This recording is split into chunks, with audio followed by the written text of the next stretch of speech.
Imagine you are watching your favorite gamer streaming live. The chat is buzzing, the gameplay is intense, and the energy is electric. Suddenly, through your screen, you hear something terrifying, screaming. Desperate, blood-curdling screams. You don't understand what's happening at first. The chat explodes with confusion, messages pouring in. Ryan Carter, a 25-year-old gaming sensation, has built a life that many envy. With millions of followers and lucrative sponsorships, he's living the dream. Each night, thousands of fans tune in to watch him stream, enjoying his gameplay, jokes, and interactions with his audience. Emily, his girlfriend of 3 years, is often seen in the background of his streams, either bringing him snacks or simply laughing along with the chat. To Ryan, their relationship seemed perfect. He was even planning to propose soon, convinced that she was the one. But recently, Emily had been acting distant. She spent more time on her phone, texting people Ryan didn't know. She began staying out late and brushing off his questions with vague answers. Whenever Ryan asked if something was wrong, she'd give him a reassuring smile and say, "You're overthinking things." Despite his growing doubts, Ryan convinced himself that everything was fine.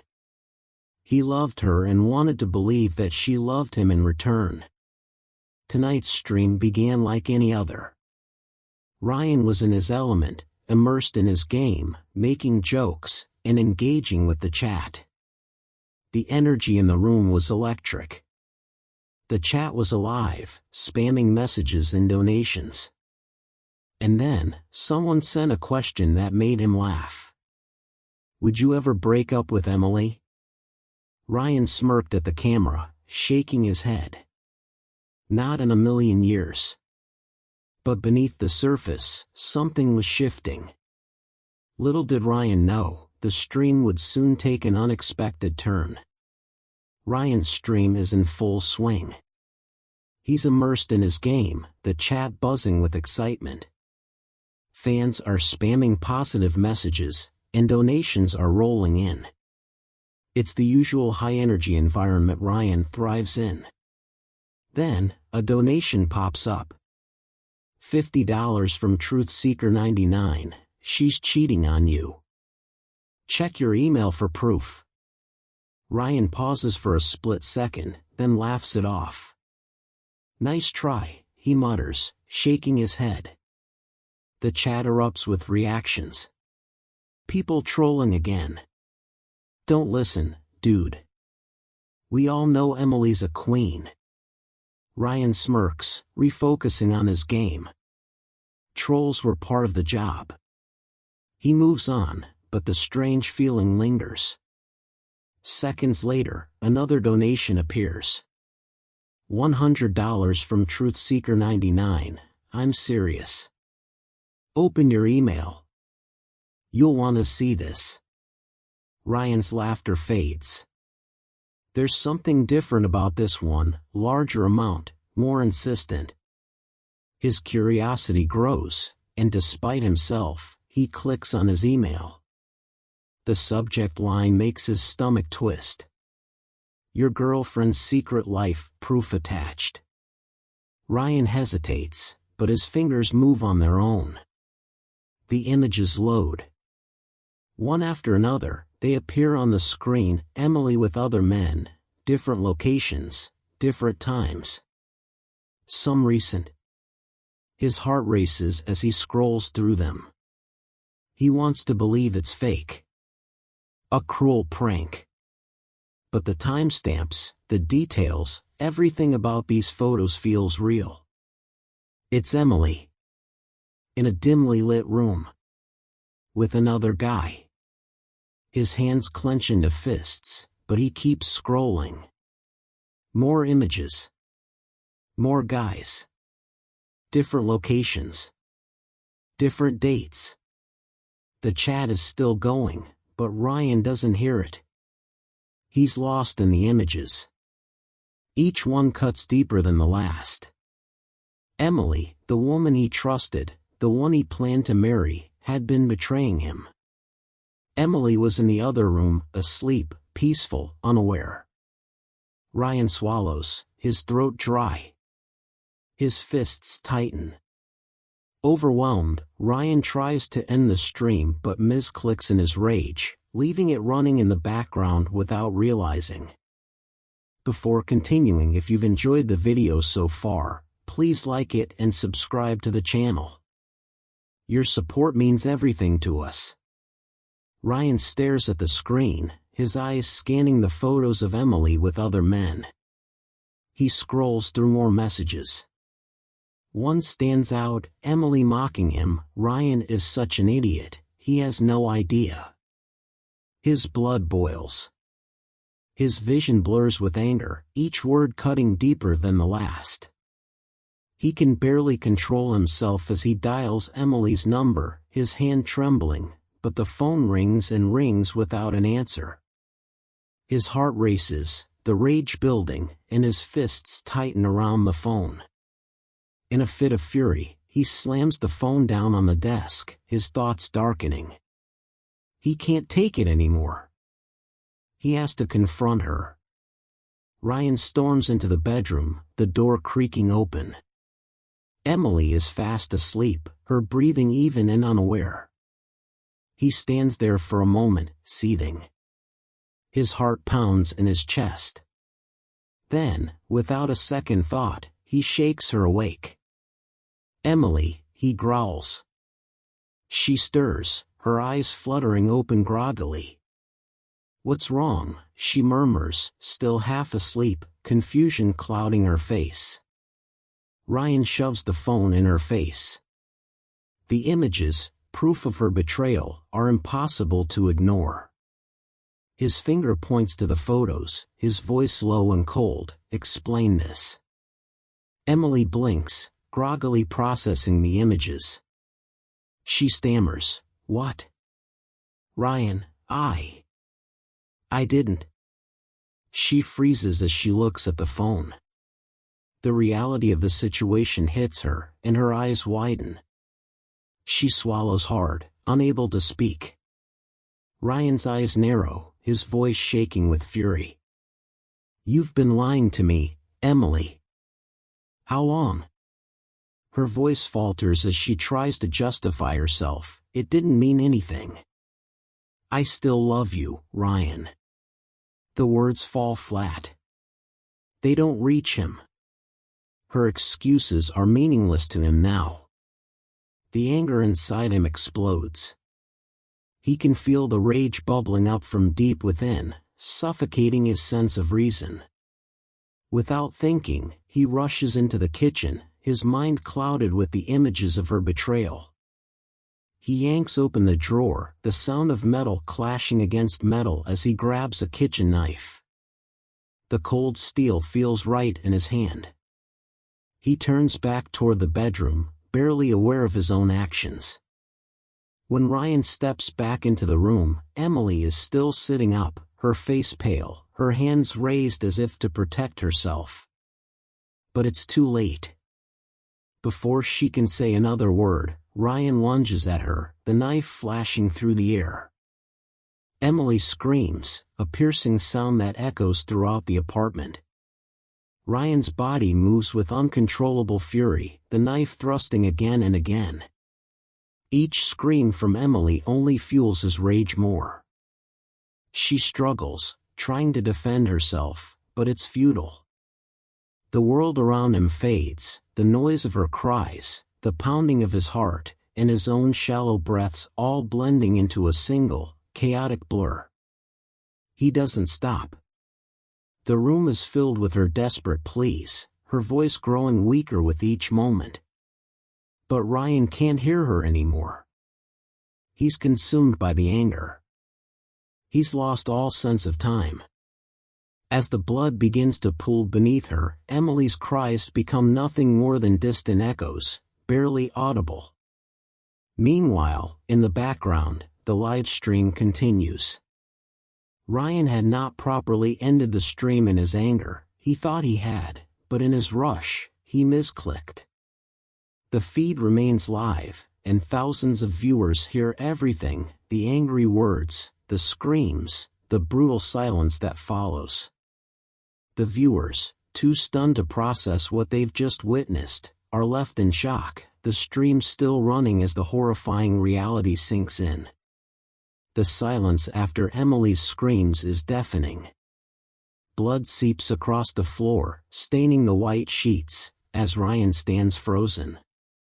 His mind races, but his body doesn't move. He stares at Emily's motionless body, his breath heavy and labored. The knife falls from his grip, clattering onto the floor. The chaos in his mind is interrupted by the sharp ping of his phone. But he doesn't pick it up. He doesn't need to. He already knows. The live stream is still running. Thousands of people are still watching. Viewers in the chat quickly start to panic, realizing something horrific is happening. Some, too stunned to process it, think it might be a prank, others rush to the obvious conclusion. Is this real? Within seconds, the chat explodes. Call 911. What the hell is happening? Is she dead?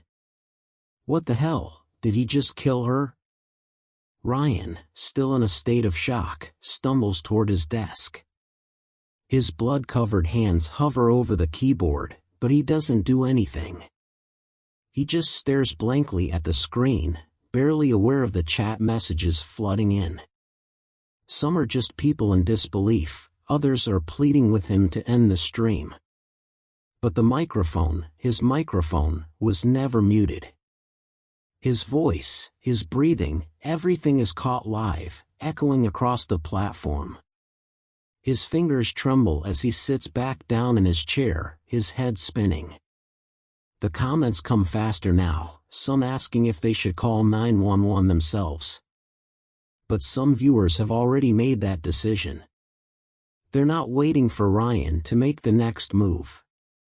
In a matter of moments, sirens wail in the distance, growing louder with each second. Ryan hears the sound of the police getting closer, but he doesn't move. He doesn't know what to do. His mind is still locked on the screen in front of him, his eyes darting from one message to the next, but none of it makes sense. The sirens outside grow louder. The heavy sound of boots pounding the floor in the hallway reaches his ears. Ryan can't breathe. His chest is tight, his head spinning. But still, he does nothing. The door slams open. Police. Hands up. The officers rush in, weapons drawn. Ryan looks up slowly, his eyes wide, and for the first time, he sees the reality of the situation. The officers don't hesitate. They move fast, pinning him to the floor. His limbs feel like they're made of lead as they handcuff him. His body shakes uncontrollably, but he can't even focus on it. His mind is too far gone. The microphone picks up every sound, the police yelling at him to stay down, the clatter of Ryan being forced to the ground, the clicking of the handcuffs locking into place. The camera captures it all. As they drag him out of his chair, his eyes flick to the screen, where the chat continues to flood with messages. Some viewers are still in shock. Is this really happening? Others are already searching for the video elsewhere. The stream cuts out abruptly, but by then, it's too late. Screen recordings are already being shared. The clip of Ryan's actions, the final moments of Emily's life, the police arresting him, everything. It's too much for the internet to ignore. The video will spread like wildfire, and there's no going back. And just like that, Ryan's life is over. The flood of messages continues to pour in, but Ryan can no longer respond. He's taken away, his fate sealed, and his world crumbles to nothing.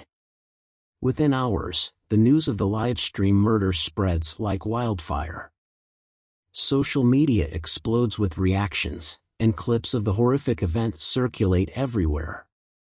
YouTube, Twitter, TikTok, no platform is untouched. Some viewers, in a twisted sense of loyalty, defend Ryan. "She deserved it," one tweet reads. "She was cheating on him. What did you expect him to do?"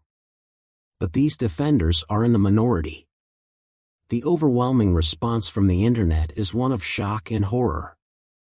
Ryan, once a popular gamer with millions of fans, is now labeled a monster. People express their disgust, calling him everything from a coward to a psychopath. The video is shared so widely that it becomes impossible to escape the narrative of what happened. Ryan's once celebrated name is now synonymous with violence. Major news outlets catch wind of the story and immediately start reporting. The crime is dubbed the most shocking crime caught live, and headlines around the world carry the chilling details. The once innocent world of gaming has now been forever tainted by Ryan's actions. Emily's family speaks out, devastated. Her parents, her siblings, they all demand justice for the life that was senselessly taken. They describe Emily as a loving daughter and a kind person who never deserved to meet such a fate. Their grief is palpable, as they call for the harshest penalties to be imposed on Ryan, now known as the murderer who killed their beloved Emily on a live stream for the world to see. Ryan's sponsors, the companies that once paid him handsomely to promote their products, are quick to distance themselves from the fallen gamer. Their logos are removed from his old videos, and his brand deals are immediately terminated. Brands that once reveled in his fame now want nothing to do with him. His old videos, once filled with fan comments and praise, are now bombarded with hate. The comments section is flooded with disgust, with people calling him everything from a sick freak to an embarrassment to gaming. A former friend of Ryan comes forward to reveal something chilling about his past. In interviews with reporters, they mention that Ryan had displayed troubling anger issues in the past. He had been known to lash out, especially when things didn't go his way. His old friends now admit they were concerned about his volatility, but no one ever thought it would go this far. Ryan wasn't always the fun, energetic guy people thought he was. There was always a darker side to him, the former friend says. The revelation sheds light on Ryan's struggles with anger and his increasingly erratic behavior in recent months, hinting that, in hindsight, his actions weren't entirely out of character. Psychologists and online experts are brought in to discuss what led to such a tragic outburst. They mention how the pressure of online fame can amplify emotions and even warp a person's perception of reality. Ryan was a product of the online culture that glorifies attention-seeking behavior, one psychologist explains. The constant validation from viewers can distort a person's sense of reality, and when that validation is threatened, it can trigger extreme reactions. Unfortunately, for Ryan, that reaction was violent. As the public continues to dissect the events, the conversation shifts from shock to analysis. Was this a case of emotional instability exacerbated by fame, or was Ryan always capable of something like this? Either way, the world has been forever changed by a crime that was witnessed live, and Ryan's fate is sealed, his name now synonymous with the most horrific crime ever caught on a live stream. Ryan sits in the courtroom, wearing an orange jumpsuit. His face is blank, a mask of indifference, as he stares straight ahead. The once celebrated gamer, now reduced to a convicted murderer, doesn't look at the jury or the judge. The courtroom is packed, but Ryan remains motionless, detached from everything around him. His eyes betray nothing, no remorse, no anger, just emptiness. The prosecution stands up and presents the evidence. The room goes silent as the audio from Ryan's live stream is played. The voices, the screams, and the horrific sounds of violence reverberate throughout the courtroom. Emily's final cries are unmistakable, each one more haunting than the last. The prosecution emphasizes how Ryan's actions were captured in real time, a chilling and undeniable piece of evidence that cannot be ignored. The sound of the microphone picking up Ryan's ragged breathing as he paces in shock is a haunting echo in the courtroom. It's a moment that brings tears to the eyes of some, but others remain stoic.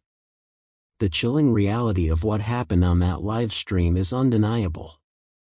Ryan's defense lawyer argues that his client acted in a moment of passion, not premeditated murder.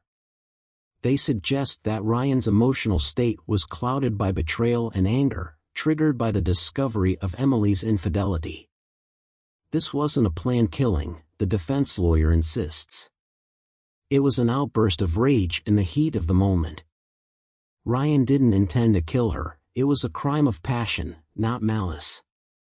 The lawyer paints a picture of Ryan as a victim of emotional manipulation, someone pushed to the edge by the woman he loved.